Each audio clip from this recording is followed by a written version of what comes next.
A nanny arrived to interview for a childcare position and walked into a room full of blood, panicked men, and a mafia boss bleeding out on his own marble floor. She had 60 seconds to prove she could save a life, or she'd lose her own. When she succeeded, James Johnson asked who she really was. She said, "Just someone who keeps children safe." He decided she was going to keep his entire family alive. Now the woman who came for a job interview runs an empire built on bullets and blood, and nobody saw it coming. Welcome back, my beautiful family and friends.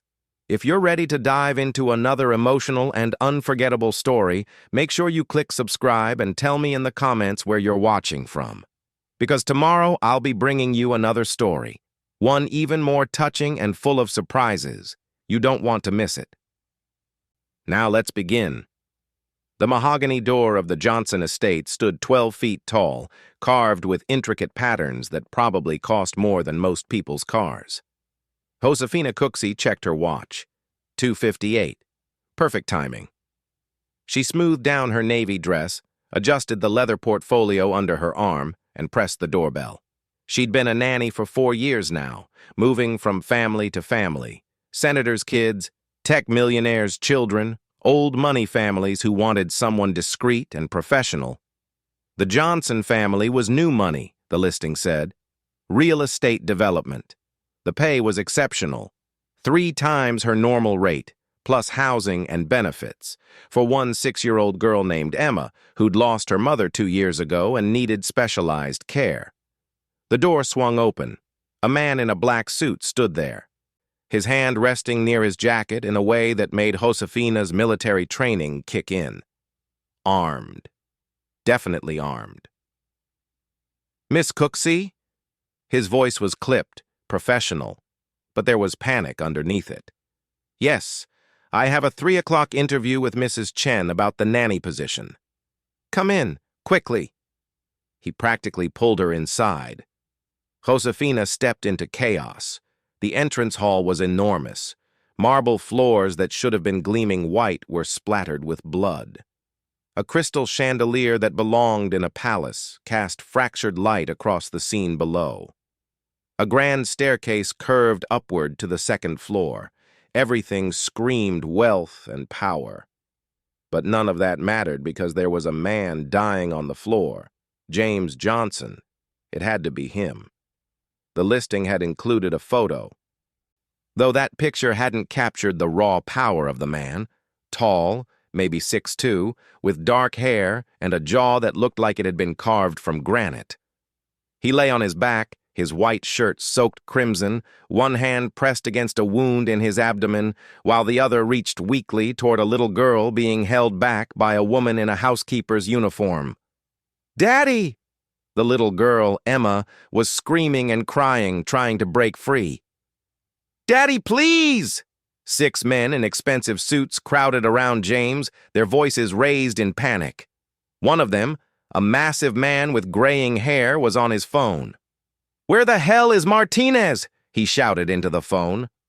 "I don't care what he's doing. Mr. Johnson's been shot. We need him here now." Another man, younger with sharp features, was attempting to apply pressure to the wound, but clearly had no idea what he was doing. James's face was gray, his breathing shallow and rapid. Classic signs of shock and internal bleeding. "Martinez isn't answering," someone else said, panic rising in his voice. "The safe house in Queens was hit. He might be dead." "Then find another doctor. Find anyone." The gray-haired man spotted Josefina standing just inside the door. "Who the hell are you?"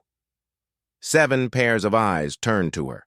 7 armed men, all staring at a black woman in a modest dress who'd just walked into something she clearly wasn't supposed to see. The little girl's sobs filled the silence. "Answer me!"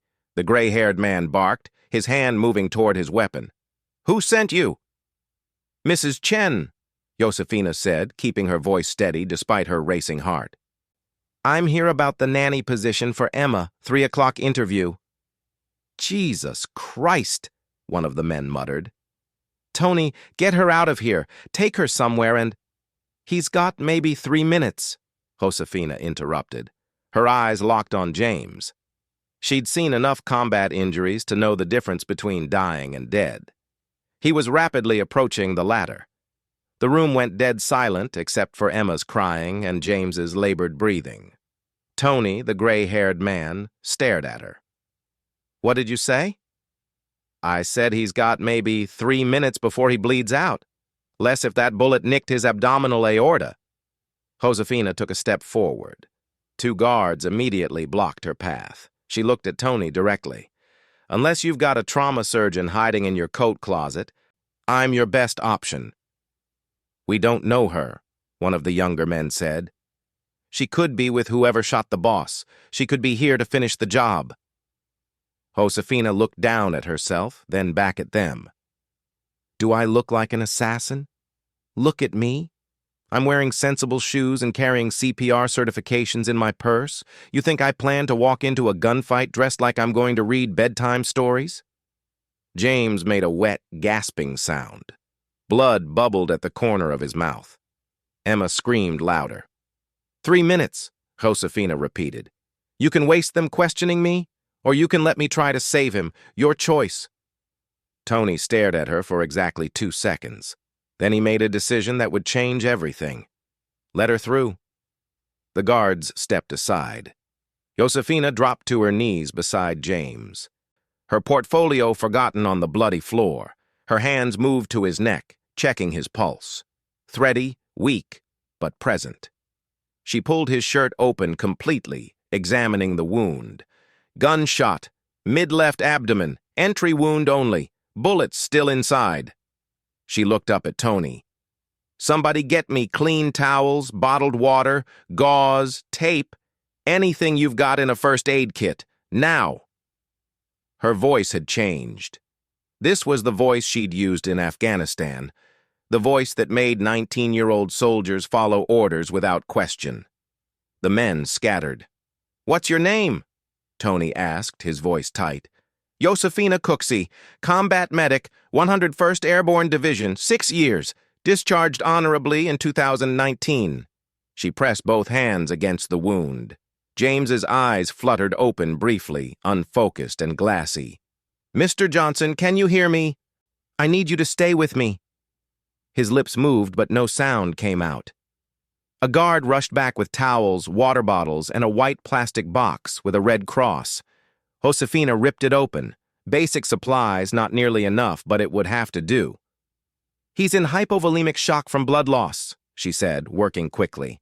Her movements were precise, confident, muscle memory from treating dozens of gunshot wounds under mortar fire. She packed the wound with gauze, applied direct pressure, elevated his legs. "We need IV fluids, O-negative blood, and a surgeon, in that order. How far is the nearest hospital?" "We can't take him to a hospital," Tony said. "Too many questions. The police will get involved, and we can't—" "Then call whoever patches up people like you. And tell them we need a mobile surgical unit here in the next 10 minutes, or he's dead." Josefina checked James's pulse again. Still there, but weaker. "And someone needs to get Emma out of here. She doesn't need to see this." Mrs. Chen, the housekeeper, was still holding Emma back. The little girl was sobbing hysterically, reaching for her father. "Let her come here," Josefina said suddenly. "What?" Tony looked at her like she was insane. "She's 6 years old. She shouldn't. She's already seeing it. She's already terrified. Let her say goodbye in case—" Josefina stopped herself. "Let her see that people are trying to help him." Mrs. Chen brought Emma forward. The little girl dropped to her knees beside Josefina, her small hands reaching for her father's face. "Daddy, please don't die. Please don't leave me like Mommy did." James's eyes opened slightly. He tried to speak. "Don't talk," Josefina said firmly. "Save your strength. Emma's right here. She's safe. I'm going to make sure you're safe too, but you'll have to fight. You hear me? Your daughter needs you to fight." Something in James's eyes focused. He looked at Emma, then at Josefina, a barely perceptible nod. Tony was on his phone. "Derek? It's Tony from the Johnson family. The boss has been shot." Abdominal wound, losing a lot of blood. We need you at the estate now." He listened. "I don't care if you're in surgery. Get here or find yourself a new career and a new life. Because if Mr. Johnson dies, you're dead too." He ended the call. Derek Williams. He's stitched up half the families in New York. He'll be here in 12 minutes. He'd better be here in 10, Josefina said, applying fresh gauze. Her hands were red to the wrists. "Because that's all the time I can buy you." The next 9 minutes felt like 9 hours. Josefina worked steadily, talking to James in a low, calm voice, telling him to stay with her, that he was doing great, that Emma needed him, that he was going to be fine. She didn't know if any of it was true, but combat medics learned early that sometimes lies kept people alive long enough to make them truth. Emma sat beside her father, holding his hand and crying silently now. Mrs. Chen had brought a blanket, and Josefina draped it over James to combat the shock. Tony paced like a caged animal. The other guards stood frozen, hands near weapons but useless in a situation where bullets couldn't solve anything. Finally, the door burst open. A man in his 50s rushed in, carrying 2 heavy cases. He had silver hair and wore surgical scrubs under a jacket. Dr. Derek Williams had been patching up criminal injuries for 20 years, and he'd never once asked where the wounds came from. He took one look at James, then at Josefina's field dressing, and his eyebrows rose. "Military?" "Army. 101st Airborne. Thank God." Derek was already opening his cases, pulling out IV bags, surgical instruments, blood bags. "You probably saved his life. This kind of wound, most people would have panicked, made it worse. You did everything right." "Is he going to be okay?" Emma asked, her voice small and broken. Derek looked at the little girl, then at James's gray face. "I'm going to do everything I can, sweetheart. But I need everyone except my assistant to leave. Now." Tony started organizing the evacuation. "You too, Miss Cooksey. Mrs. Chen, take Emma and—" "I'm staying," Josefina said. "You need an extra pair of hands, doctor, and I'm trained for field surgery." Derek nodded. "She can stay, everyone else out." For the next 40 minutes, Josefina assisted while Derek worked. She'd done this before in makeshift field hospitals, holding retractors, monitoring vitals, anticipating what the surgeon needed before he asked. Emma had been taken upstairs crying, and the entrance hall had been cleared except for the 3 of them and James. The bullet had missed the abdominal aorta by millimeters. Any closer and James would have bled out before Josefina even arrived. Derek worked carefully, removing the bullet, repairing damaged tissue, stopping the internal bleeding. Finally, he sat back. He's stable. The next 24 hours are critical, but he should make it. Derek looked at Josefina with something like respect. "You got here just in time. Another minute or 2 and there wouldn't have been anything I could do." Josefina's hands were shaking now that the adrenaline was wearing off. "Can I clean up?" "Tony will show you." Derek gestured to the door where Tony had been watching through the glass. "And Miss Cooksey? Whatever they're paying you to be a nanny, it's not enough." The bathroom Tony led her to was more luxurious than her entire apartment. Marble everything, gold fixtures, a shower that probably cost more than her car. She washed James's blood from her hands and arms, watching it swirl down the drain. Her navy dress was ruined. Soaked with blood from chest to hem, she looked at herself in the mirror. There was blood on her face, too, a smear across her cheek she'd missed. She looked like she'd walked out of a war zone, which, in a way, she had. When she emerged, Tony was waiting with a change of clothes. "These belong to Mrs. Chen. She thought you might need them." Josefina changed in the bathroom, pulling on simple black pants and a cream blouse. When she came out, Tony led her to a sitting room where the rest of the men were gathered. "Mr. Johnson wants to see you," Tony said, "as soon as he wakes up. For now, we need to talk." The sitting room was smaller, but no less impressive. Leather furniture, dark wood, a fireplace that could roast a whole pig. The 6 men who'd been in the entrance hall stood or sat, all of them looking at Josefina with expressions ranging from suspicion to gratitude. "Let's start with the basics," Tony said. He was clearly the second in command, the man who ran things when James couldn't. "Who are you really, and why should we believe you just happened to show up at the exact moment the boss got shot?" Josefina sat down without being invited. Her legs were shaky from adrenaline crash, and she wasn't going to show weakness by falling over. "My name is Josefina Cooksey. I'm 28 years old. I served 6 years in the Army as a combat medic with the 101st Airborne Division. I did 2 tours in Afghanistan and 1 in Iraq.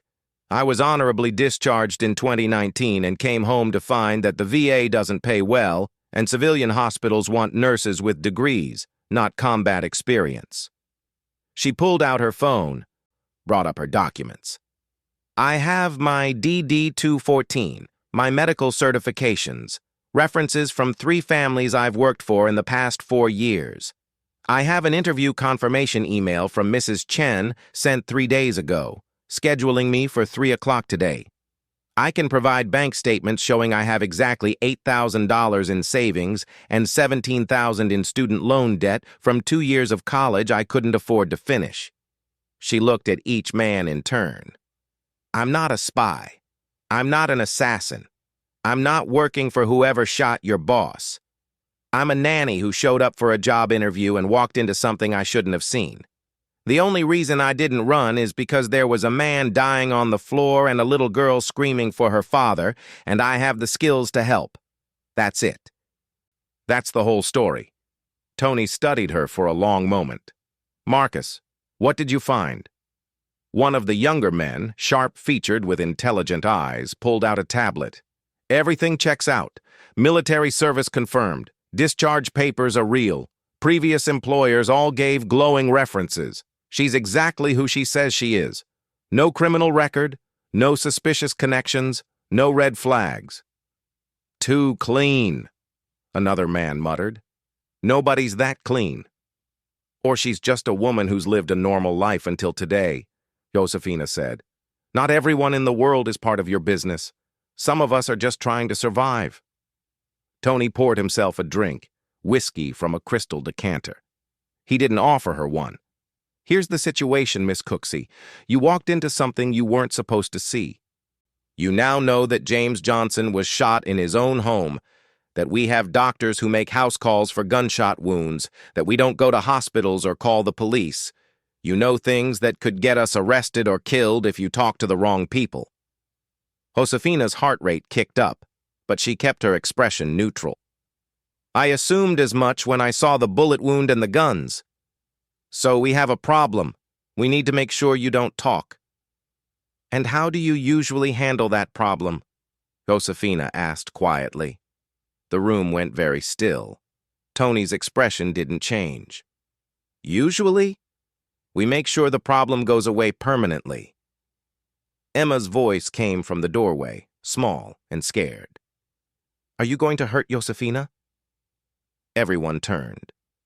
Emma stood there in her pajamas, Mrs. Chen behind her looking apologetic. "I'm sorry, Mr. Tony." She heard voices and insisted on coming down. Emma walked into the room, her eyes red from crying but her expression fierce. "She saved my daddy. You can't hurt her. I won't let you." Tony's expression softened slightly. "Emma, sweetheart, the adults need to talk. Go back to bed." "No." Emma went straight to Josefina and climbed into her lap.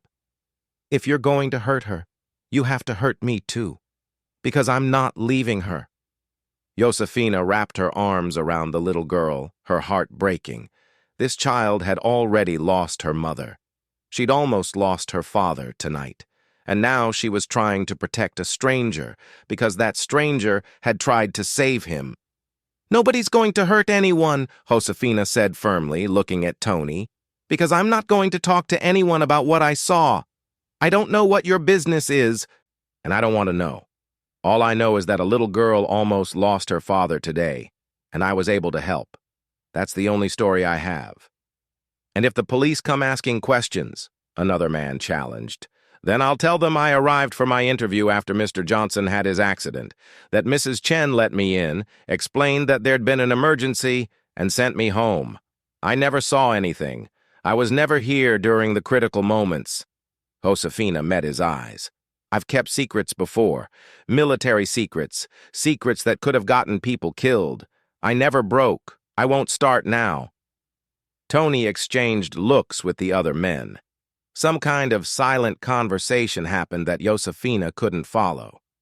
There's another option, Marcus said quietly. She's here for the nanny position. We hire her. She lives in the estate. Under our protection and our supervision. That way we can keep an eye on her, make sure she doesn't talk, and Emma gets the care she needs. You want to hire someone who knows we're criminals? Another man said. That's insane. Is it? She already knows. Killing her or threatening her creates more problems than it solves. But hiring her, giving her a reason to be loyal to this family, that might actually work. Marcus looked at Josefina. Plus, the boss is going to need care while he recovers. Someone with medical training would be useful. Tony was quiet for a long moment, thinking. Then he nodded slowly. We'll put it to Mr. Johnson when he wakes up. If he agrees, you're hired. If not, he didn't finish the sentence. Fair enough, Josefina said. She didn't really have a choice. Mrs. Chen took Emma back to bed, though the little girl didn't want to go. Promise you'll be here when I wake up? She asked Josefina. I promise. After they left, Tony gestured to one of the men. Vincent, take Miss Cooksey to the blue guest room. Make sure she's comfortable, and make sure she doesn't leave. The blue guest room was bigger than Josefina's entire apartment. A 4-poster bed, a sitting area, a bathroom with a tub that could fit 3 people. Floor-to-ceiling windows overlooked manicured gardens, though she noticed the glass was reinforced, probably bulletproof. Vincent, a quiet man in his 40s, showed her where everything was. There are fresh clothes in the closet, should be your size. Bathroom stocked. If you need anything, there's a phone by the bed that connects to the main house. He paused at the door. Just so you know, there are guards outside and cameras in the hallway. Don't try to leave. Understood. After he left, Josefina sat on the edge of the bed, her hands shaking now that she was alone. She'd just saved a man's life and walked into something that could get her killed. She should be terrified. She should be planning escape routes. Instead, she was thinking about Emma's face when she'd asked Josefina to promise she'd stay. That little girl had already lost too much. She needed stability, protection, someone who understood trauma. And Josefina, despite everything, wanted to be that person. She showered, washing away the last traces of blood, and changed into pajamas that had been left in the closet. They fit perfectly, which was either very good planning or very creepy surveillance. She climbed into bed but didn't sleep. Every time she closed her eyes, she saw James's gray face, the blood pooling on marble, Emma's tears. Morning came slowly. At 6:30, there was a knock on her door. Mrs. Chen entered with a breakfast tray. Mr. Johnson is awake. He's asking for you. Josefina's heart jumped. Is he okay? Dr. Williams says he's stable, weak, but improving. Mrs. Chen set down the tray. Eat something first. You look exhausted. I'm fine. You saved his life last night. The least you can do is take care of yourself. Mrs. Chen's voice was kind but firm. Eat. Then I'll take you to him. Josefina forced herself to eat toast and eggs, though her stomach was in knots. Mrs. Chen led her through the mansion to a different wing where 2 guards stood outside a door. They nodded and stepped aside. The room inside looked like a luxury hospital suite. Medical equipment beeped softly. James lay in a hospital bed, pale but conscious, IV lines running into his arms. Derek was checking his vitals. Ah, Miss Cooksey, Derek said. Perfect timing. I was just telling my patient that he owes you his life. James's eyes found hers. They were dark brown, alert despite his pallor. "You're the woman who saved me. I'm Josefina Cooksey, and yes, I suppose I am. Derek says if you hadn't been there, I would have died before he arrived." James's voice was rough, weak. "Why did you help me? You could have walked away. Your daughter was screaming. You were dying. Walking away wasn't an option. Most people would have run. I'm not most people." Josefina moved closer to the bed. "How are you feeling?" "Like I got shot." A weak smile. "Which I did. Tony filled me in on what you did. How you worked with Derek, kept me alive. He also said you stayed all night even after we basically told you that you'd seen too much." "Emma asked me to stay." James's expression softened. "She told me this morning that you're her hero, that you saved her daddy and promised not to leave her." He took a breath, wincing at the pain.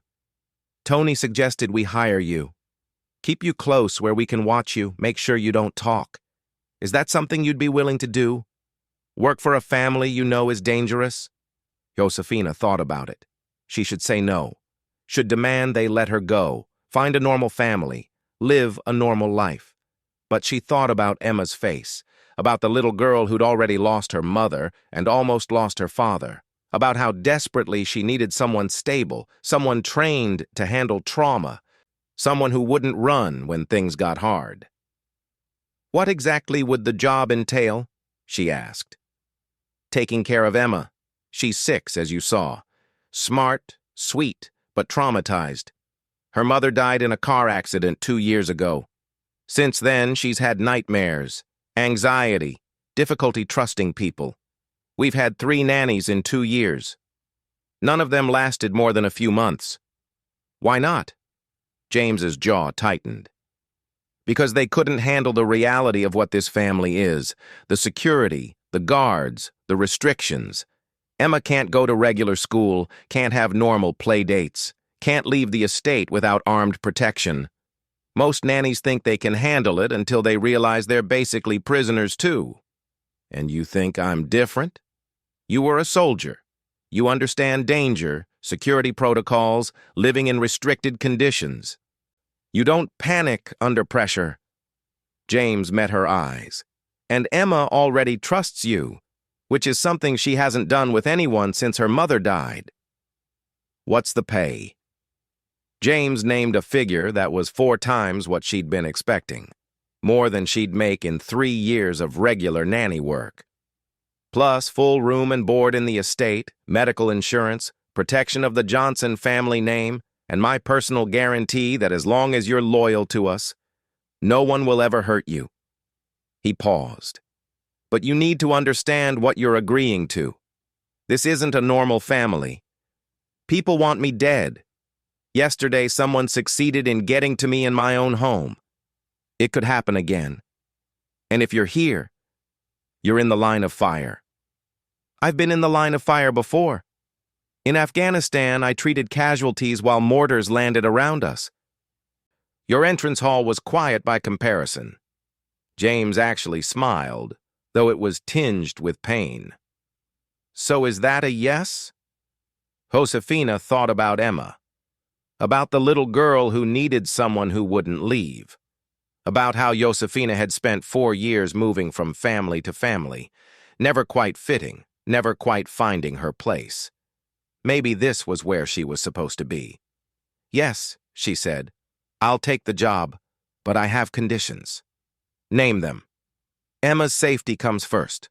Always. Not yours, not your business, not whatever deals you're making or wars you're fighting. If I think something's a threat to her, I handle it my way. Non-negotiable." James studied her for a long moment. "Agreed. What else?" "I need complete honesty about the threats to this family. I can't protect Emma if I don't know what I'm protecting her from. You don't have to tell me your business details, but I need to know when danger is coming." "Fair. Anything else?" "Thursdays off to volunteer at a literacy center, and full access to your library. Emma's 6 and not in school.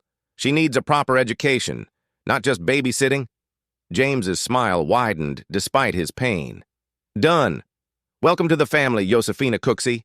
She shook his hand carefully, mindful of the IV. One more thing. Who shot you? The smile disappeared. A rival family making a move. They thought I was weak, distracted.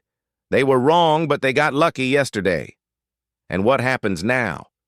Now we make sure they understand that coming after me was the last mistake they'll ever make.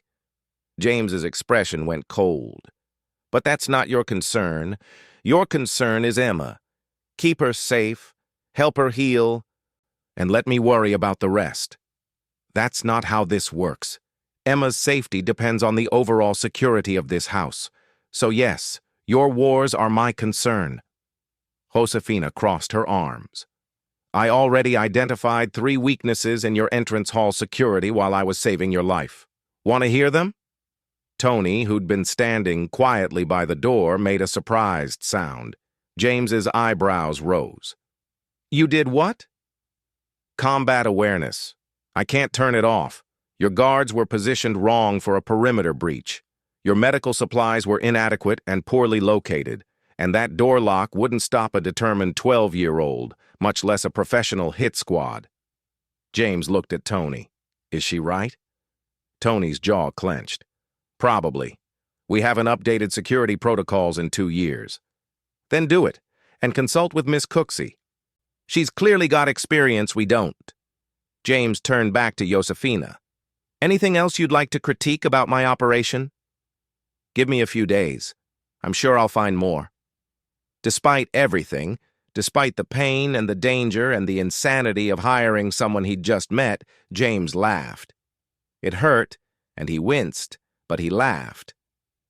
You're going to be interesting to have around. That's what they all say right before I reorganize their entire lives. Mrs. Chen appeared in the doorway. Emma's awake. She's asking for Josefina. Josefina stood. I should go see her. Josefina, James called as she reached the door. She turned back. Thank you for saving my life, for staying, for everything. Just doing my job, Mr. Johnson. James, if you're going to be part of this family, call me James. She nodded and left to find Emma. Not quite sure what she'd just agreed to, but knowing it was exactly what she needed. Emma was in her bedroom, a space that looked like every little girl's dream. Pink canopy bed, shelves full of dolls and books, a play kitchen in one corner. But Emma sat on the window seat with her knees pulled to her chest, staring out at the gardens. Hey, sweetheart, Josefina said softly from the doorway. Your dad told me you were awake. Emma turned, her eyes lighting up. You stayed. You really stayed.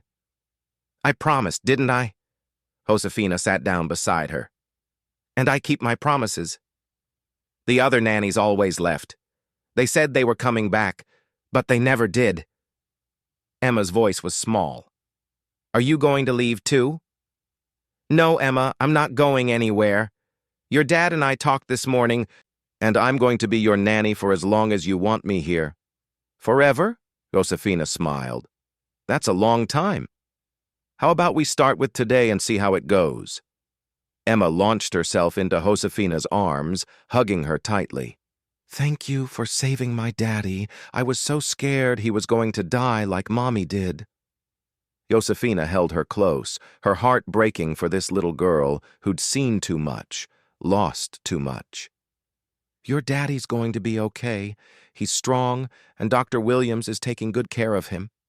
Can we see him? Later, after he's rested more. Right now, how about we get you dressed and fed, and then we can start figuring out what we're going to do together.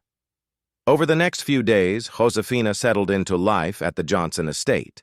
She established routines for Emma: breakfast at 7, lessons until lunch, afternoon activities, dinner at 6, bedtime at 8.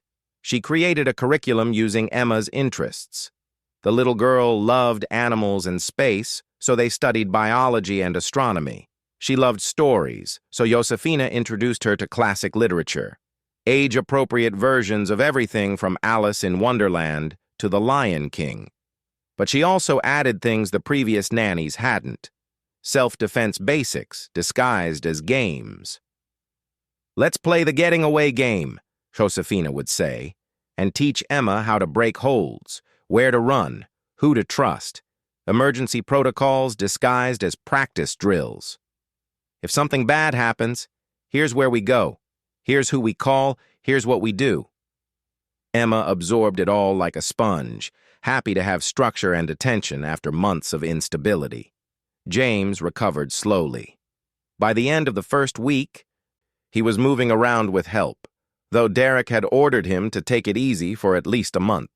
He spent hours with Emma every evening, reading to her, listening to her talk about her day, being the father she'd almost lost.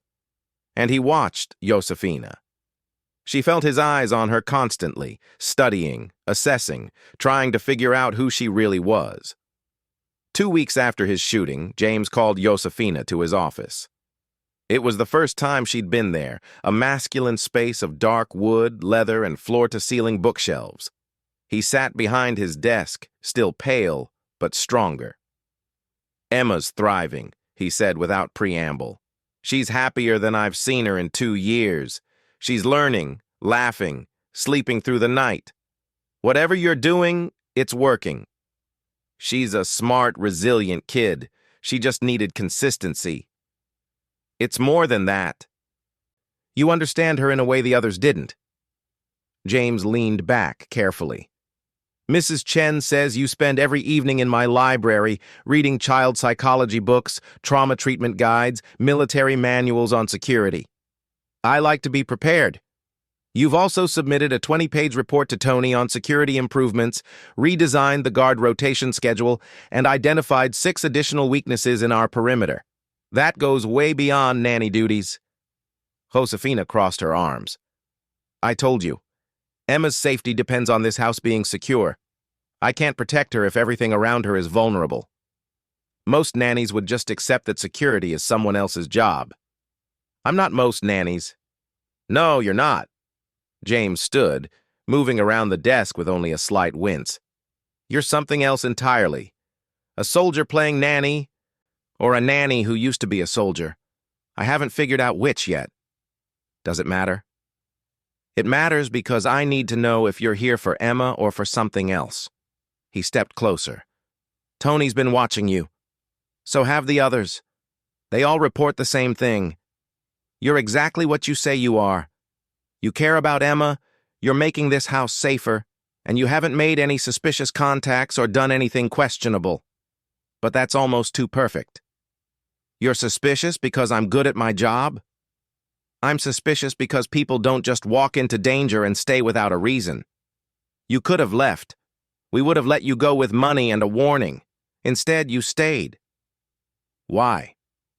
Josefina was quiet for a moment, choosing her words carefully. "You want the truth?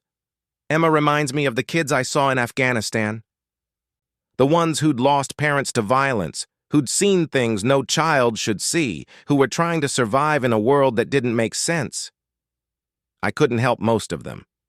I could patch them up if they were wounded, but I couldn't fix the trauma, couldn't give them back their childhood." She met his eyes. "But I can help Emma. I can give her stability, teach her to feel safe again, help her process what she's been through. Maybe that's selfish. Maybe I'm doing this as much for me as for her. But that's why I stayed." James studied her for a long moment. "That's the most honest thing anyone's said to me in years. You asked for the truth. Most people give me what they think I want to hear." He moved closer. "You're not afraid of me, are you? Should I be? Most people are. Even the ones who work for me, who've known me for years.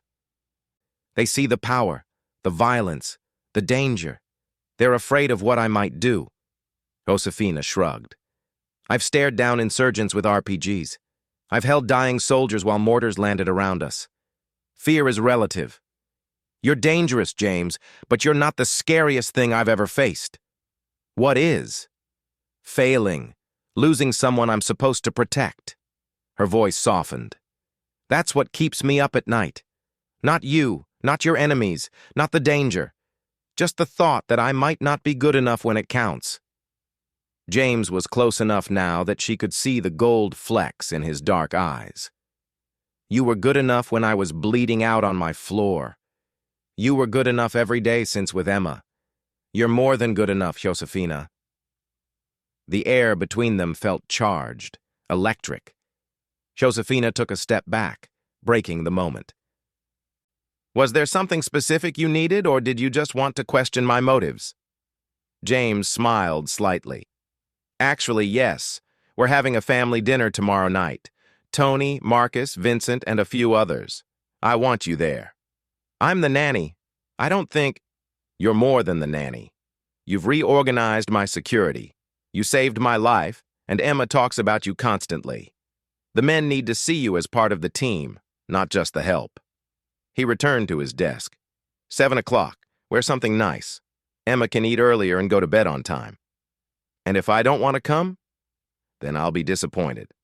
But I won't force you. James sat down carefully. However, if you're serious about protecting Emma, you need to understand this family. The dynamics, the threats, who you can trust. Tomorrow night is your chance to see how we operate. Josefina nodded slowly. Fine, I'll be there. As she turned to leave, James called out, Josefina, one more thing. The people who shot me, we've identified them. The Castellano family from Brooklyn. They're going to retaliate when they realize I survived. This house will be locked down for the next few weeks. Extra security, no one in or out without clearance. Does Emma know? Not yet. I was hoping you'd help me explain it to her. Make it seem less scary. I'll talk to her. Josefina paused at the door. James, thank you for being honest about the threat. Not all employers would be. You're not just an employee anymore. You're family. And family protects family. The next evening, Josefina found herself in front of her closet, staring at the clothes Mrs. Chen had provided. She chose a simple black dress, elegant but not flashy, and pulled her hair into a neat bun. She looked professional, capable, not trying too hard. Emma had been fed and bathed and was now in bed with a new book. Why can't I come to dinner? She asked. Because it's a grown-up dinner where they talk about boring business things, Josefina said, tucking her in.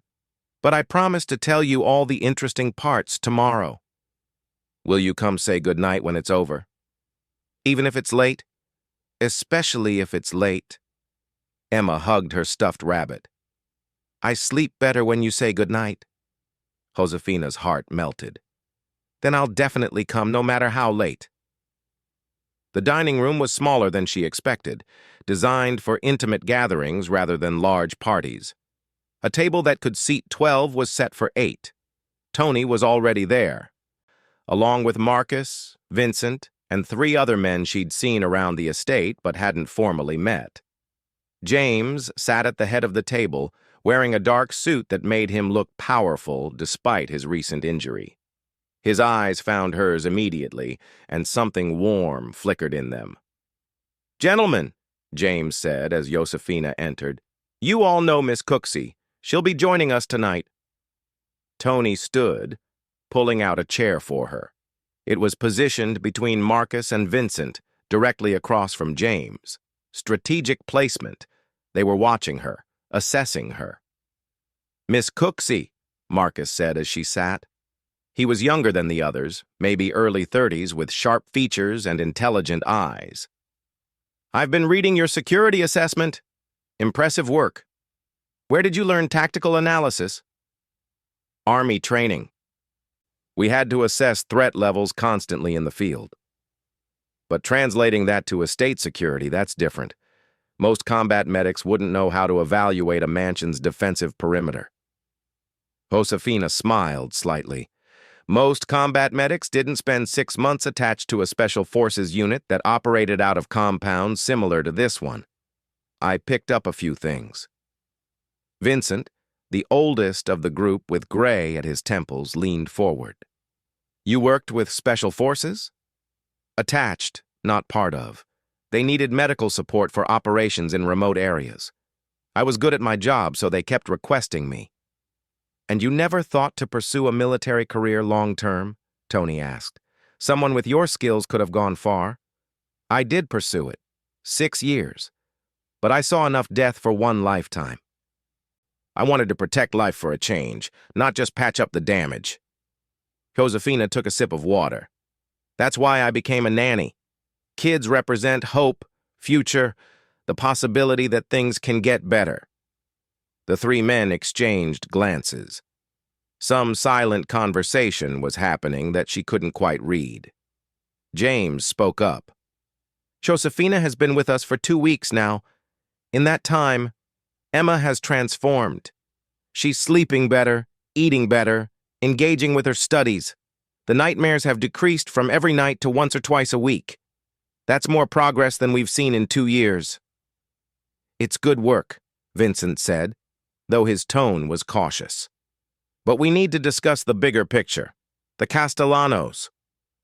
The mood in the room shifted immediately. The servers who'd been bringing out food courses discreetly vanished. James's expression hardened. What's the latest? Victor Castellano is furious that you survived, Marcus said. He's been reaching out to other families, trying to build an alliance against us. So far, most are staying neutral. They don't want to pick sides in what could become a full-scale war. Smart of them, James said. What about our operations? 2 of our distribution centers were hit this week. Small fires, minimal damage, warning shots. Tony pulled out his phone, showing photos of charred buildings. They're testing our defenses, seeing where we're weak. Josefina studied the photos. Those aren't random targets. They're both on the edges of your territory, far from the main estate. They're trying to draw your people out, spread them thin. All eyes turned to her. What do you mean? James asked. It's basic insurgent tactics. You can't take a fortified position head-on, so you create distractions at the periphery. Force the enemy to spread their forces to protect multiple sites. Then, when they're stretched thin, you hit the real target, the center. Josefina looked at James. They're coming for you again. These fires are just the setup. Vincent's eyes narrowed. That's a bold assumption from someone who's been here 2 weeks. It's pattern recognition from someone who survived 3 combat tours. Insurgents use the same playbook constantly. Create chaos at the edges, strike at the heart when defenses are down. She turned to Tony. How many guards do you have at the estate right now? 42, split across 3 shifts. And how many did you send to protect those distribution centers? Tony's face went pale. 15. 5 to each site, plus 5 more on rotation to reinforce. So you've reduced your primary defense force by 1/3, exactly what they wanted. Josefina leaned back. If I were planning an assault, I'd hit you within the next 72 hours, probably at night, probably with a larger force than before. The room was silent. James stared at her, his expression unreadable. Then he turned to Tony. Recall everyone.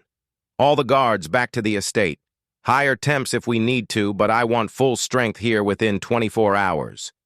Boss, if we abandon those sites, then they burn. I don't care. This family's safety is worth more than buildings. James's voice was steel.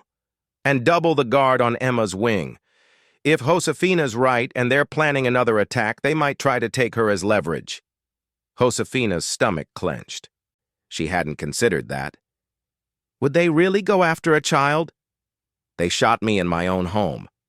At this point, nothing's off the table. James met her eyes. Which is why I need you to be prepared.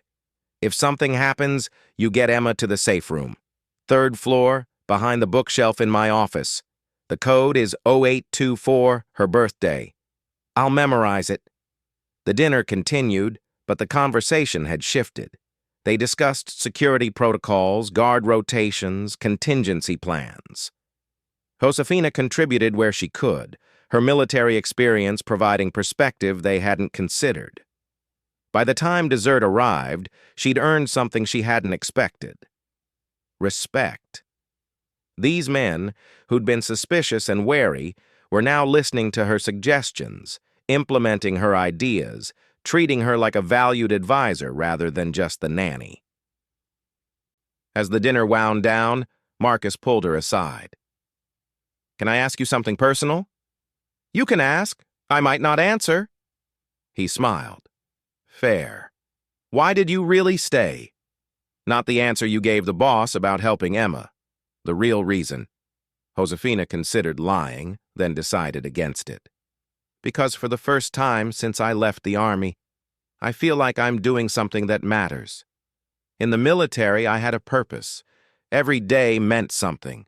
But civilian life, being a nanny for rich families who barely notice you exist, it felt hollow. Here, what I do matters. Emma's healing matters. Keeping this family safe matters. That's worth the danger." Marcus nodded slowly. "I get that. More than you know." He glanced at James. "He's different since you arrived. Sharper, more careful. You've made him think about things beyond just business. That's rare. I'm just doing my job." "No, you're doing more than that, and we all see it." Marcus smiled. "Welcome to the family, Josefina, for real this time." After dinner, Josefina went straight to Emma's room. The little girl was still awake, reading by nightlight. "You're back!" Emma set down her book. "Was dinner interesting?" "Parts of it." Josefina sat on the edge of the bed. "Hey, sweetheart, I need to talk to you about something." Emma's smile faded. "Is Daddy okay?" "Daddy's fine. But remember how I told you we practice emergency drills because it's important to be prepared?" "Yeah." "Well, we're going to practice some more this week, and there might be more guards around the house for a while. It's just to keep everyone extra safe." "Because of the bad people who hurt Daddy?" Josefina nodded. "Yes, but I promise you, nothing's going to happen. Your dad and I and all the guards, we're all making sure you're protected." "Are you scared?" "A little nervous, maybe, but not scared. I've dealt with scary things before, and I always know what to do." Josefina brushed Emma's hair back. "And you know what helps when I'm nervous?" "What?" "Knowing that I'm keeping someone safe. Knowing that you're here, happy and healthy, that makes me brave." Emma thought about this. "You make me brave, too. When I'm with you, I don't feel so scared anymore." Josefina's throat tightened. "That's good, baby. That's exactly how it should be." She stayed until Emma fell asleep, then quietly left the room. James was waiting in the hallway. "How is she?" "Handling it better than most adults would. She's resilient." Josefina closed Emma's door softly. "But if anything happens, if they get anywhere near her, they won't. I'll burn down half of Brooklyn before I let anyone touch my daughter." James's voice was fierce, protective. "You have my word." "Good, because I'll burn down the other half." Josefina met his eyes. "She's become important to me. More than just a job." "I know. I see how you are with her, how she is with you." James stepped closer. "You've become important to all of us, Josefina. To this family. To me." The hallway felt suddenly smaller. "James, I know. Inappropriate. You work for me. Bad timing with everything else happening." He smiled ruefully. "But I wanted you to know, before things get dangerous again." "Why tell me now?" "Because if the Castellanos do attack, if something happens to me, I wanted you to know that you changed things here, changed me." His hand found hers briefly, squeezed once, then let go. "Get some rest. Tomorrow we start lockdown protocols." He walked away, leaving Josefina standing in the hallway, her heart racing for reasons that had nothing to do with impending danger. The attack came 3 days later, exactly as Josefina had predicted. It was 2 in the morning when the alarms went off. Not the gentle chimes of a sensor trigger, but the harsh, blaring sirens that meant hostile breach. Josefina was instantly awake, years of military training kicking in. She grabbed her phone, pulled on clothes, and ran. Emma's room was 30 feet away. Josefina burst through the door to find Emma sitting up in bed, wide-eyed with terror. "It's okay, baby. Remember what we practiced?" Josefina kept her voice calm as she scooped Emma up. "We're going to the safe place now. Are the bad people here?" "Maybe. But we're going somewhere they can't find us." Josefina ran, Emma clinging to her neck. Behind them, she heard gunfire. Close. Too close. The safe room was on the 3rd floor, accessible through James's office. Josefina's mind calculated distances, routes, alternatives. The main stairs would take too long. The service elevator was faster but exposed. The back stairs were glass shattered somewhere below them. Men's voices shouting in Italian. More gunfire, the distinctive crack of rifles. Josefina changed direction, heading for the back stairs. Emma whimpered against her shoulder but didn't cry out. Good girl. Brave girl. They reached the 3rd floor. James's office door was locked, but Josefina had memorized the code. She punched it in with shaking fingers, pulled Emma inside, and immediately went to the bookshelf. It looked solid, but when she pressed the 3rd shelf from the top, it swung inward, revealing a small, reinforced room. Supplies lined the walls: water, food, first aid kit, weapons, communication equipment. Josefina set Emma down inside and immediately activated the communication system. "Tony, this is Josefina. Emma and I are in the safe room. What's the situation?" Tony's voice crackled through, strained. 8 hostiles, maybe more. They breached the east wall with explosives. We've got them contained in the gardens, but they're well armed. Boss is coordinating from the west wing. Stay where you are." "Copy that." Josefina turned to Emma, who was clutching her stuffed rabbit and trying not to cry. "Hey, look at me. We're safe in here. This room is stronger than anything out there. Nobody can get to us." "Where's Daddy?" "Your daddy's with Tony and the other guards. He's making sure the bad people can't hurt anyone." Josefina pulled Emma into her lap. "Remember what I told you? Your daddy's really good at keeping people safe." "But what if they hurt him again?" "They won't. He's got lots of people protecting him, and we're protecting you by staying right here." Josefina hugged her close. "You're being so brave, Emma. So brave." The gunfire continued for another 15 minutes. Each shot made Emma flinch. Josefina kept up a steady stream of reassurance, her voice calm even as her mind ran through worst-case scenarios. Finally, Tony's voice came through again. "All clear. Hostiles neutralized. 4 casualties on their side, 2 injuries on ours. Miss Cooksey, you can come out now. Boss wants to see you both." Josefina opened the safe room door carefully, checking the hallway before emerging with Emma. 2 guards were already positioned outside James's office. "This way," one of them said, leading them downstairs. They found James in the main parlor, blood on his shirt but apparently uninjured. The blood wasn't his. He'd been in the fight. Tony stood beside him, coordinating cleanup through a headset. Marcus was there too, sporting a bandage on his arm, but otherwise fine. "Daddy!" Emma broke free from Josefina and ran to her father. James caught her, lifting her despite the pain it must have caused his still healing injury. "I'm okay, sweetheart. I'm okay." He held her tight, his eyes closing briefly. When he opened them, they found Josefina's. "Thank you for getting her to safety." "That's what you pay me for?" "No, it's more than that." James set Emma down, but kept one hand on her shoulder. "Emma, sweetheart, can you go with Mrs. Chen for a minute? The grown-ups need to talk." Mrs. Chen appeared, taking Emma's hand. The little girl looked back at Josefina, who gave her an encouraging smile. "I'll come check on you in a little bit, okay?" After they left, James's expression hardened. "You were right. They waited 3 days, hit us at night with a larger force. If we hadn't recalled the guards, if we hadn't been prepared, they might have succeeded. But they didn't, because you listened. Josefina looked at the broken windows, the bullet holes in the walls. Is it over? For now. We killed 4, captured 3. The one who survived is currently being questioned about who sent them.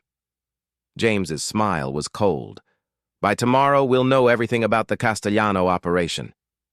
And then what? Then we end this. Permanently. He looked at Tony and Marcus. Set up a meeting with Victor Castellano. Tell him I want to negotiate a truce. Boss, after what they just tried, Tony started. I said set up the meeting, neutral location, 3 days from now. James's eyes were calculating. They think they can outlast us, outfight us. Time to show them they're wrong.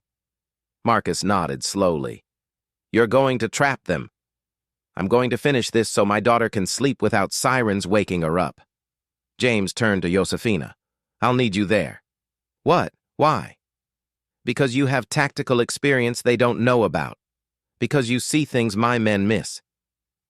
Because when you told me where the attack would come from, you were right. He stepped closer. I trust you, Josefina. I trust your instincts. Will you help me end this? Josefina thought about Emma's terrified face, the way she'd trembled during the attack. She thought about how this family had taken her in, trusted her, made her feel like she belonged. Yes, she said. I'll help you, but we do this smart. No unnecessary risks. Agreed. James looked at his men. Everyone get cleaned up, get some rest. We've got 3 days to plan. Make them count. As the room cleared, James caught Josefina's arm gently. Are you okay? Really okay? I'm fine. I've been through worse. I know. But this was different. This was Emma in danger. I know how much she means to you. Josefina's voice was steady. She means everything to me. And I'll do whatever it takes to keep her safe. Including helping you end this war. James nodded slowly.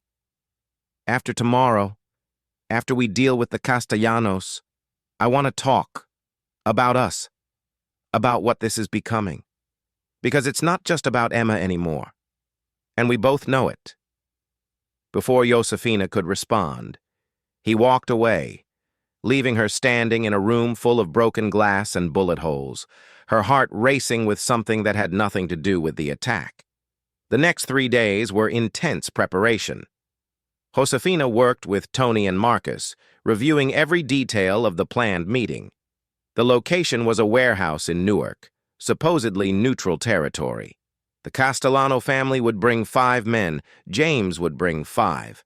Standard rules: no weapons past the metal detectors at the entrance, neutral guards provided by a third party. But Josefina didn't trust it. Let me scout it first, she said on the second day. Tomorrow, during business hours, I'll go in as a lost tourist, check the layout, identify potential ambush points. That's dangerous, James said. They were in his office, maps and blueprints spread across his desk. If they're watching the location, they won't be watching for a black woman in civilian clothes asking for directions. They'll be watching for your people for obvious surveillance. Josefina traced the warehouse layout. I know what to look for. Sniper positions, hidden exits, dead zones. Give me 4 hours and I'll have a complete threat assessment. James looked at Tony, who nodded reluctantly. She's right. They won't see her coming. Fine. But you take a tracker, check in every hour, and if anything feels wrong, you abort. James's eyes were intense. I'm not risking you. The next day, Josefina dressed in jeans and a jacket, looking like any other woman running errands. She drove a nondescript rental car to Newark, approached the warehouse from 3 different angles, and spent 2 hours mapping every detail. The building was perfect for an ambush. Catwalks on the upper level, multiple blind spots, exits that weren't marked on the official floor plan. She photographed everything discreetly, noted sight lines, calculated firing positions.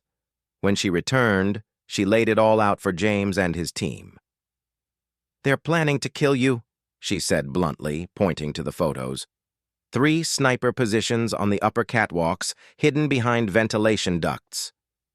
2 additional exits that aren't on the official plans, probably where they'll station backup forces. And look here, she zoomed in on one photo, fresh bolt installations on this section of wall. They've added reinforced positions since the venue was chosen. Vincent, who'd been skeptical of her involvement, stared at the evidence. How did you spot all this? Because I've seen it before. Different country, same tactics. Josefina pulled up a schematic she'd drawn. If you go in there with just 5 men, you'll be dead before you sit down. So what do you suggest? James asked.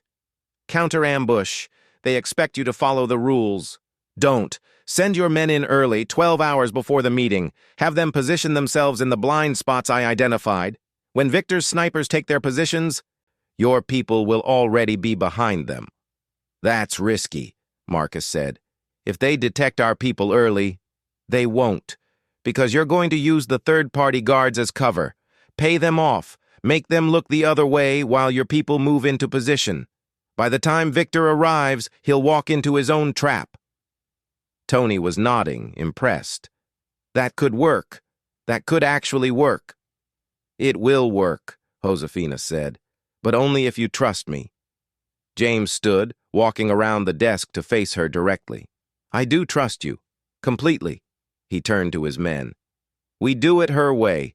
Tony, start coordinating with the guards. Marcus, I want our best shooters in those positions.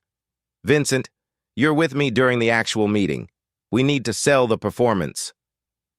As the others filed out to begin preparations, James stopped Josefina. You're not coming to the actual meeting. What? But I planned the whole thing, which is exactly why you're staying here with Emma. If something goes wrong, if they have a backup plan we didn't anticipate, I need to know she's safe with you. James's hand cupped her cheek. You've given me the tools to win this. Now let me finish it. James, please, for my own peace of mind, stay here, protect my daughter. That's more important than anything else. Josefina wanted to argue, but she saw the fear beneath his determination. He was going into danger, and he needed to know Emma would be safe. Okay, she said quietly. I'll stay with Emma. But you come back, James Johnson. You come back because she needs you. Because She stopped, not quite ready to finish that sentence. Because you what? Because I'm not done reorganizing your life yet. You still have at least 6 more security vulnerabilities I haven't had time to address. James smiled, but his eyes were serious.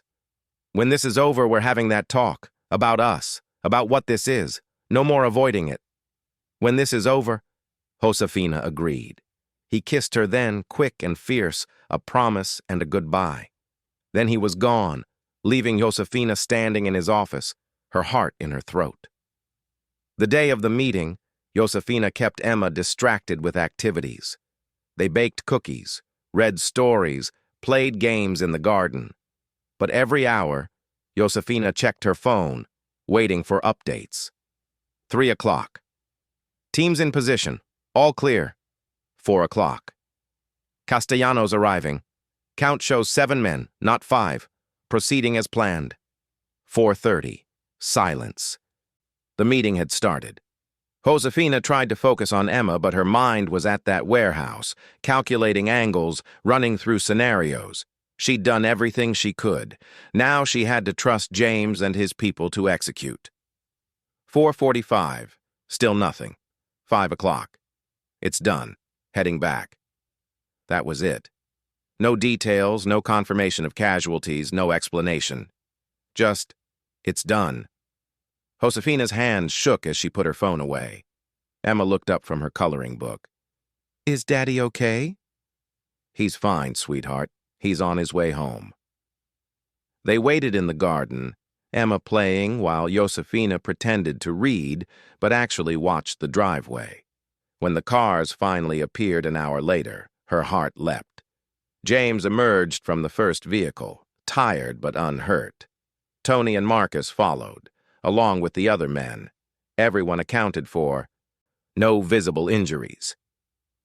"Daddy!" Emma ran to him, and James scooped her up. "Hey, princess, miss me?" "Always." Emma hugged him tight. "Josefina and I made cookies." "Did you save me some?" "Maybe. If you're nice to us." James laughed, the sound genuine and relieved. His eyes found Josefina's over Emma's head. "Later," he mouthed. After Emma was in bed, Josefina found James on the terrace, staring out at the gardens where the Castellanos had breached the walls a week ago. "How did it go?" she asked, joining him. "Exactly as you predicted. Victor had 3 snipers in position, plus 2 more teams hidden in those unmarked exits. They waited until we'd been talking for 5 minutes, then gave the signal to fire." James's smile was cold. "Except our people were already behind them. When Victor's men tried to shoot, ours took them out first. Clean, quick, decisive. And Victor realized very quickly that he was surrounded and outmaneuvered. I gave him a choice: leave New York entirely and never come back, or die right there." James took a breath. He chose to leave. He's got 1 week to liquidate his operations and disappear. If he's still in the state after that, he's a dead man. So it's over. It's over. No more attacks, no more threats. No more looking over my shoulder, wondering when the next attempt is coming. James turned to face her fully. "Because of you, your tactical assessment, your planning, your instincts, you saved my life again, Josefina. This time without even being in the room. I told you I was good at my job." "You're extraordinary at your job, at every job. Nanny, tactician, protector, the person who holds this family together." He stepped closer. "Which brings us to that conversation we've been avoiding." Josefina's heart raced. "James, I'm in love with you." The words were simple, direct. "I've been falling in love with you since you walked into my house covered in my blood and refused to let me die. Every day since, watching you with Emma, seeing you integrate into this family, witnessing your strength and courage and compassion, I've fallen deeper. I'm your employee, your daughter's nanny. You're so much more than that. You're the woman who saved my life twice, the woman my daughter calls her hero, the woman I trust with everything that matters." James took her hands. "I know it's complicated. I know there are 100 reasons this shouldn't work, but I don't care about any of them. I only care about this. Do you feel the same way?" Josefina's throat was tight. She thought about the past month, about how this broken, dangerous family had become hers, how James had become essential to her in ways that terrified and thrilled her. "Yes," she whispered. "I feel the same way. I tried not to. I told myself it was just the job, just professional attachment. But somewhere between saving your life and falling in love with your daughter, I fell in love with you too." James pulled her close, his forehead resting against hers. "So what do we do about it?" "I don't know. This is complicated. Emma needs stability, not her nanny and her father having a relationship that might not work out. Then we make sure it works out." James lifted her chin so she had to look at him. "I'm not a man who does anything halfway, Josefina. If we do this, we do it right. We build something real, something lasting. We become a family, all 3 of us. That's a big promise. I'm good at keeping promises." He kissed her then, slow and deep, a kiss that tasted like possibility and hope and forever. When they finally broke apart, both breathing hard, Josefina smiled. "Emma's going to figure this out immediately. Emma's been trying to set us up for weeks. She'll probably plan the wedding before we even get engaged." "Who said anything about marriage?" James's eyes were serious. "I did. Because that's where this is going, Josefina. Maybe not tomorrow or next month, but eventually. I want you in my life, in Emma's life, permanently. As more than the nanny, More than the bodyguard, more than the tactical genius, as my partner, my equal, my wife. Josefina's breath caught. 6 weeks ago, she'd walked into this house for a job interview. Now she was standing in the arms of a man who wanted to marry her, who saw her not as an employee but as family. "Ask me again in 6 months," she said softly. "After we've had time to figure out what this is, what it means. After Emma's had time to adjust." "But James?" She kissed him again. "The answer's probably going to be yes." They stood together on the terrace, the city lights twinkling in the distance, the estate quiet and safe for the first time in weeks. Inside, Emma slept peacefully, secure in the knowledge that the people she loved were protecting her. And for the first time since leaving the army, Josefina felt like she'd found her place. Not just a job, not just a purpose, but a home. 6 months later, Josefina stood in the garden watching Emma play with 2 other children, carefully vetted kids of James's trusted associates. Emma was laughing, running, being a normal 8-year-old for the first time in years. "She's happy," Marcus said, joining Josefina on the terrace. He'd recovered fully from his earlier injury and had become one of Josefina's closest allies. "Happier than I've seen her since before her mother died. She feels safe. That's all kids really need, to feel loved and protected. She's got both now, thanks to you." Marcus smiled. "James told me he's planning to propose today, after the board meeting." Josefina's heart skipped. "He told you that?" "He wanted my opinion on the ring. I told him anything he chose would be perfect, but he's nervous. It's endearing, really. The man who runs a criminal empire is terrified of asking you to marry him." "He shouldn't be nervous." "So you're saying yes?" Josefina watched Emma. Thought about the past 6 months, how she'd gradually transitioned from nanny to partner, from employee to family, how James had included her in every decision, valued her opinion on everything from business to parenting, how they'd navigated the complexities of blending their relationship with their responsibilities. "Yes," she said. "I'm saying yes." Marcus squeezed her shoulder. "Good. Emma's been practicing her flower girl walk for weeks. She'll be thrilled." That evening, after Emma was in bed, James found Josefina in the library. She was reading, curled up in the leather chair that had become hers. "Walk with me?" he asked, offering his hand. She took it, letting him lead her through the gardens to the same spot where he'd kissed her for the first time 6 months ago. "Josefina Cooksey," James began, and she could see his hands shaking slightly. "6 months ago, I told you I loved you. Today I want to tell you something more." He dropped to one knee, pulling out a ring box. Inside was a simple but stunning diamond ring. "You walked into my life when I was literally dying, and you refused to let me go. You saved me that day, and you've saved me every day since. You've given my daughter back her childhood. You've made this house a home. You've shown me that strength isn't just about power and control. It's about trust, vulnerability, and letting the right person in." James's voice was steady now, confident. "You're the bravest person I've ever met. Not because you're fearless, but because you choose to care despite knowing how much it can hurt to lose people. You chose us despite the danger. You chose Emma despite the complications. And I'm hoping you'll choose me, permanently." He opened the box fully. "Josefina Cooksey, will you marry me? Will you be my wife, Emma's mother, and my partner in everything?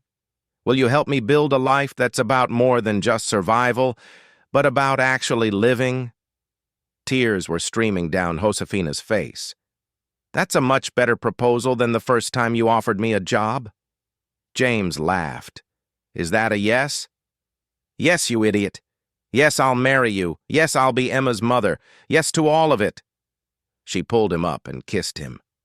"I love you, James Johnson. I love you and Emma and this chaotic, dangerous, beautiful family." He slipped the ring onto her finger, and it fit perfectly. Of course it did. James didn't do anything halfway. "Emma's going to lose her mind," Josefina said, admiring the ring. "She already knows." I asked her permission first. She said, and I quote, "It's about time, Daddy. I've been waiting forever." Josefina laughed through her tears. "She's been planning this longer than we have. She's smart, like her mother. Both of them." James pulled her close. "Thank you for saying yes. Thank you for choosing us. I didn't choose you. You chose me. You saw someone covered in blood and chaos and decided she was worth keeping around. Best decision I ever made." They stood in the garden, wrapped in each other's arms, until a small voice called from Emma's window. "Are you kissing again? Did she say yes? Can I come down?" James and Josefina looked up to see Emma hanging out her window, her face bright with excitement. "Yes, she said yes," James called back. "And no, you cannot come down. It's past your bedtime. But I want to celebrate. Tomorrow, Princess. We'll celebrate all day tomorrow, I promise." Emma pouted, but retreated inside. Through the window, they could see her jumping up and down on her bed with joy. "We should probably go stop her before she breaks something," Josefina said. "Probably. But give me one more minute with my fiancé." James kissed her again, slow and deep. "I want to remember this moment. Just us, before everything changes." "Everything already changed 6 months ago. We're just making it official now." "True, but this feels different. This feels like the beginning of something permanent." They went inside together, finding Emma still bouncing on her bed despite the late hour. When she saw them, she squealed and launched herself at Josefina. "You're going to be my real mom now. Not just my nanny, but my actual mom." Josefina caught her, holding her tight.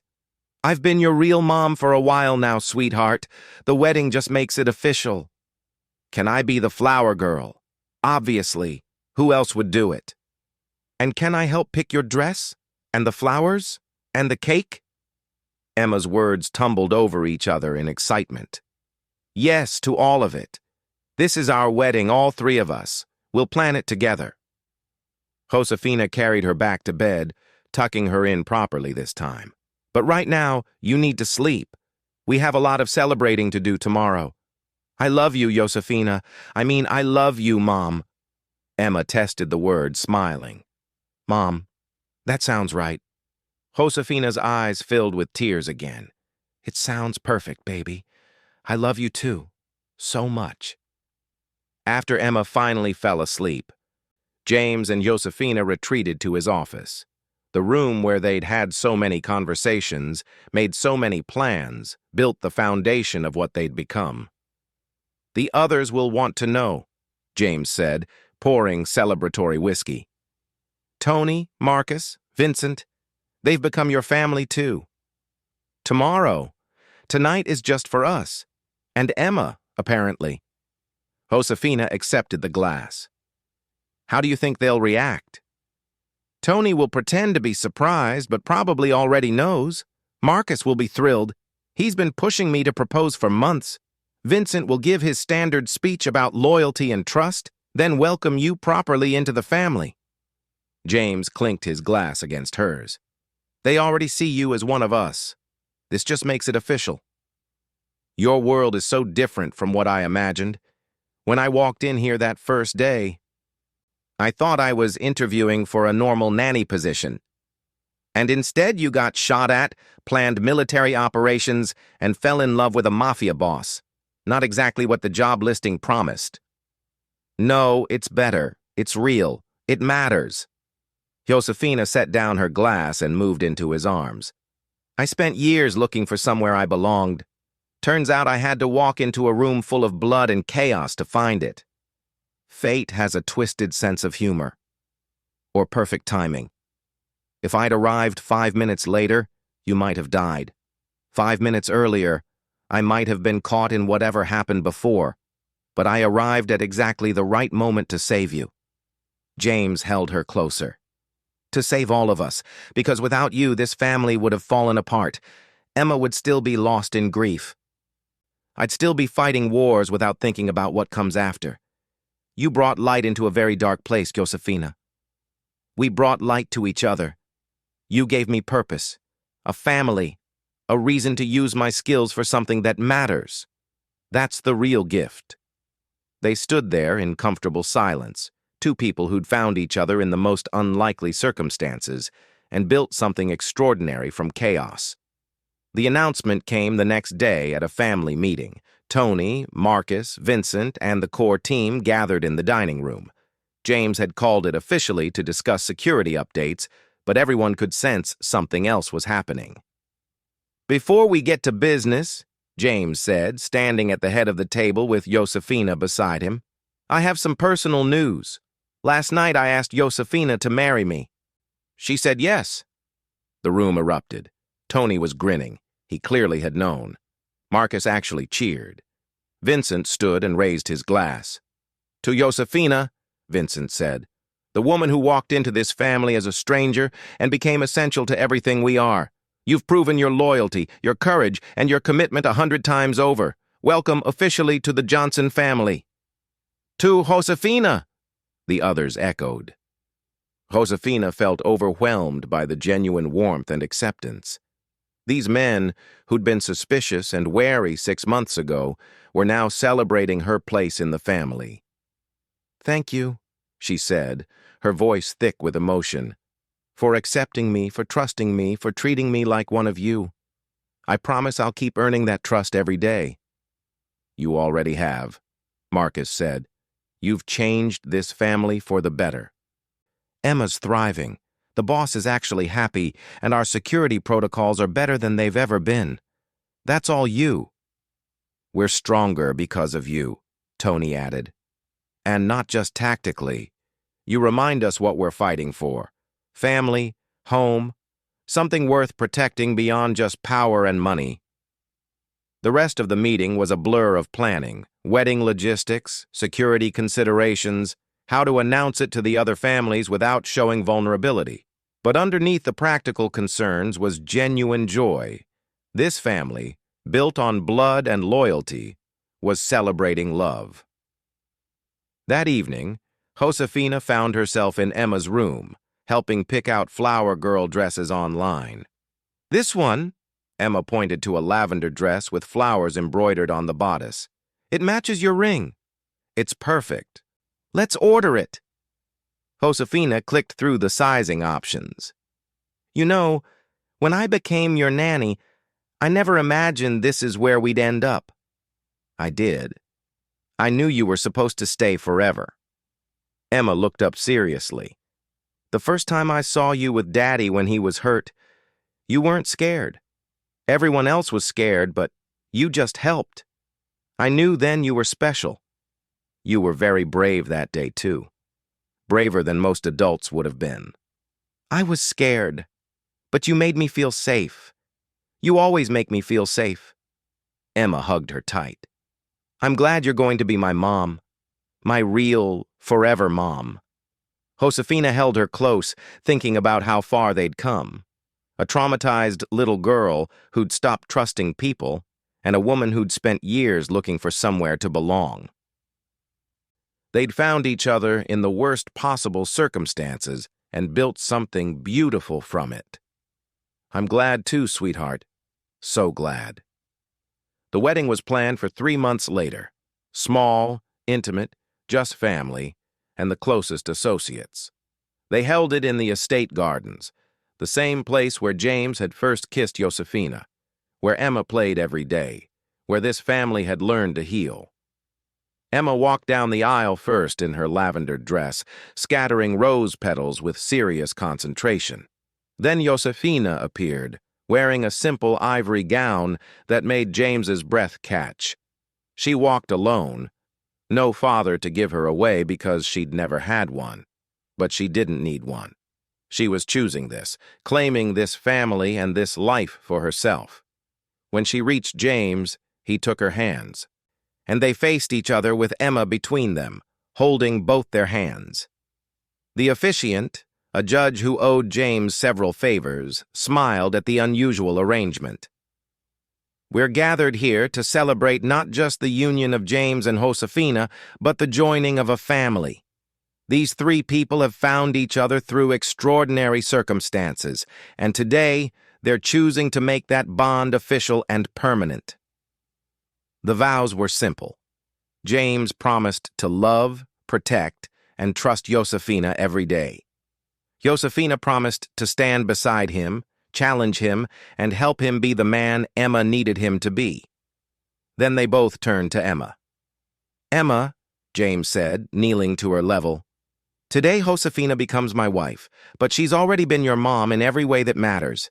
We both promise to always put you first, to keep you safe, to love you unconditionally."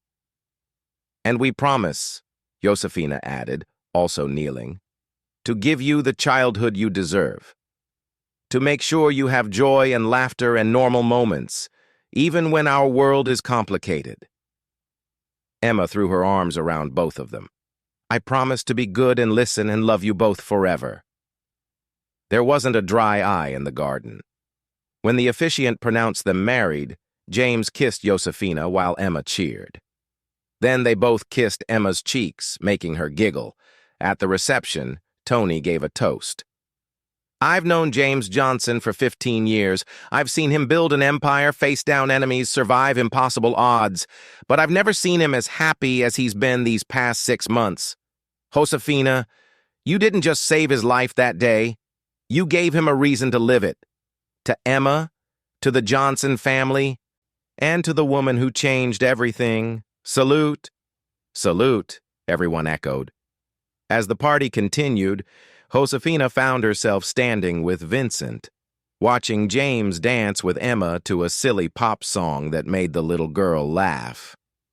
"You know," Vincent said quietly, "I didn't trust you at first. I thought you were too convenient, too perfect. I was sure you were a plant." "I know, I could tell. But I was wrong. You're exactly what you claim to be. Someone trying to survive who found something worth protecting. You've been good for this family, Josefina, better than good." He raised his glass to her. "I'm glad you stayed." "So am I." Later that night, after the guests had gone and Emma was asleep, James and Josefina stood in their bedroom, no longer his room or her room, but theirs. "Mrs. Johnson," James said, pulling her close, "how does it feel?" "Strange. Good. Right." She smiled against his chest. 6 months ago, if someone had told me I'd be married to a Mafia boss, I would have thought they were insane. And yet here we are. Here we are." Josefina pulled back to look at him. "I need you to know something. I didn't do any of this for you. Not at first. I stayed for Emma because she needed me. Everything else, falling in love with you, agreeing to this life, becoming part of this family, that all came after. I know. That's why it works. You weren't trying to get close to me for power or money or protection. You were just trying to help a scared little girl. Everything else was inevitable." James kissed her forehead. "We were inevitable. No, we were impossible. But we did it anyway." The best things usually are. They stood together in the quiet room, two people who'd found each other in blood and chaos and built something beautiful from it. A combat medic and a crime boss, a nanny and a father, a woman looking for purpose and a man learning to live for more than just survival. Outside, the estate was peaceful. Guards patrolled the perimeter, but the threats had diminished significantly. The Castellano family was gone. Other families had learned that the Johnson family was not to be trifled with, not because they were the most violent, but because they were the smartest, the most prepared, the most unified. And at the center of that unity was a woman who'd walked in for a job interview and stayed for love. Epilogue. 1 year later. Josefina stood in James's office, now their shared office, reviewing security reports while Emma did homework at the small desk they'd added for her. The little girl was 9 now, thriving in every way. The nightmares were rare. The fear was gone. She was just a happy kid with loving parents. "Mom," Emma called, and Josefina's heart still skipped every time she heard that word. "Can you help me with this math problem?" "Sure, baby." Josefina moved to look over her shoulder, explaining the concept patiently. James entered carrying coffee for both of them. "Meeting with the Russo family went well. They've agreed to our terms on the distribution partnership." "Good. That gives us coverage through the entire Northeast." Josefina accepted the coffee gratefully. "Did you mention the security protocols I outlined?" "Yes, and they were impressed. They want to hire you as a consultant." Josefina laughed. "I already have a job. Several jobs, actually. Mother, wife, tactical advisor, security specialist, and occasionally still a nanny when Emma needs reminding about bedtime." "Hey," Emma protested, "I go to bed on time." "Usually," James said with a grin, "after an hour of negotiations." "That's called normal parenting," Josefina said. "Get used to it." They fell into comfortable routine, James working on business calls, Josefina reviewing security updates, and helping Emma with homework, all three of them in the same room because that's what family did. They stayed close. That evening, after Emma was in bed, Josefina and James stood on their terrace looking out at the gardens. "Do you ever regret it?" James asked. "Choosing this life? It's dangerous, complicated, nothing like what you signed up for." "Every day I'm grateful I walked through that door at exactly 3 o'clock on exactly that day." Josefina leaned into him. "I found my family, James. My purpose. My home. That's worth any complication. Even being married to a criminal? Even that. Though I prefer to think of you as a businessman with flexible ethics." She smiled. "Besides, someone has to keep you organized and your security up to date. Might as well be me. What would I do without you? Probably get shot again. Good thing you're stuck with me now." James laughed and pulled her close. Inside, they could hear Emma talking in her sleep. Happy nonsense about school and friends and tomorrow's plans. Normal kid things, safe kid things. That was Josefina's real victory. Not the tactical wins or the threat assessments or even saving James's life. It was giving Emma back her childhood, making her feel safe enough to dream about ordinary things instead of nightmares. "I love you," James said quietly. "Thank you for saving me, for saving all of us. I love you too, both of you." Josefina looked up at the stars. "And you're welcome. But really, you saved me right back. We saved each other." And in the end, that was the truth. A mafia boss had panicked without a medic. A nanny had appeared and shocked everyone by being exactly what the family needed, not just medical skills, but strength, courage, wisdom, and love. She'd arrived for a job interview and stayed for a lifetime. She'd walked into chaos and built a home. And nobody saw it coming except the little girl who'd known from the first moment that Josefina was meant to stay forever. Because sometimes the best families aren't born. They're chosen, built from impossible circumstances, forged in danger, and sealed with love. And sometimes, the most unlikely people become the most essential. Josefina Cooksey Johnson was proof of that. The woman who came to care for a child and ended up protecting an empire. The nanny who became a queen. The stranger who became family. And it all started with one moment, one decision, one woman refusing to walk away when a man was dying and a little girl was crying. Sometimes, that's all it takes to change everything. Thank you so much for watching this story to the end. If you enjoyed this one, you'll absolutely love the next story. It's even more dramatic, more emotional, and more luxurious than you can imagine.